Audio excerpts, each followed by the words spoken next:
हरे कृष्णा। आनंदा एकादशी की कथा, हालांकि एकादशी कल है, कथा आज ही सुन लेते हैं, उसको ध्यान से सुनना। युधिष्ठिर महाराज ने भगवान श्री कृष्ण से पूछा कि प्रभु, भाद्र मास के कृष्ण पक्ष की एकादशी का नाम क्या है और इसकी महिमा क्या है। भगवान श्री कृष्ण ने कहा, हे युधिष्ठिर महाराज, ये आज की एकादशी आनंदा नाम से प्रसिद्ध है। आज की एकादशी का नाम है आनंदा एकादशी। ये एकादशी सर्व पापों को नाश करने वाली और जीव का मंगल करने वाली है। भगवान कृष्ण कथा बता रहे हैं कि सतयुग में एक राजा हुए, राजा हरिश्चंद्र। और राजा हरिश्चंद्र हमेशा सत्य की राह पे चले, पर जीवन में बहुत दुख तकलीफ आई। राजपाट छूट गया राजा हरिश्चंद्र जी का, और अपने पुत्र और पत्नी का उनको वियोग मिला। वो अपनी पत्नी और पुत्र से दूर हो गए, वियोग मिला उनको। और स्वयं भी एक चांडाल के यहाँ दास बन के सेवा करते, उनके कार्य संभालते। राजा हरिश्चंद्र के जीवन में बहुत दुख, बहुत दुख, बहुत। तो एक दिन गौतम मुनि राजा हरिश्चंद्र के पास आए। मुनि को देखकर राजा ने प्रणाम किया, कहा, मेरे जीवन में बहुत दुख है, इसका उपाय बताएं, मैं क्या करूं।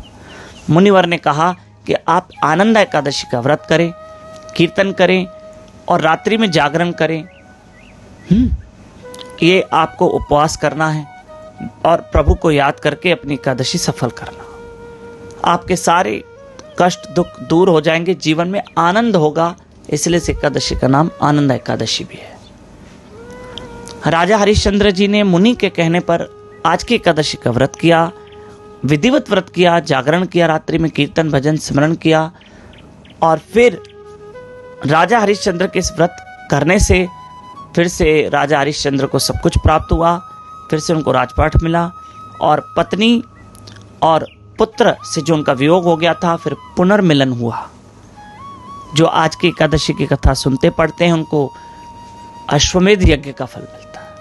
माताओं, मेरे भाइयों, कल एकादशी है और आपसे रिक्वेस्ट है कि कल आप सब कल सबसे पहला एक नियम कि हम कोशिश करें कि एकादशी के दिन जल्दी उठे, कम से कम 15 दिन में तो एक बार उठिए। कल हमारे साथ सुबह 4:30 से 5:30 अर्ली मॉर्निंग ब्रह्म मुहूर्त में उठकर जब करें, हरी कथा सुने यूट्यूब चैनल दामोदर दास पे लाइव रहकर।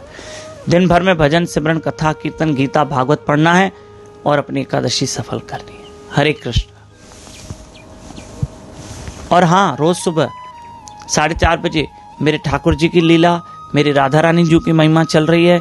31 अगस्त तक ये सिलसिला चलता रहेगा। क्यों? क्योंकि 31 तारीख को श्री राधा अष्टमी महोत्सव है, राधा रानी जी का प्राकट्य दिवस है। हरे कृष्ण।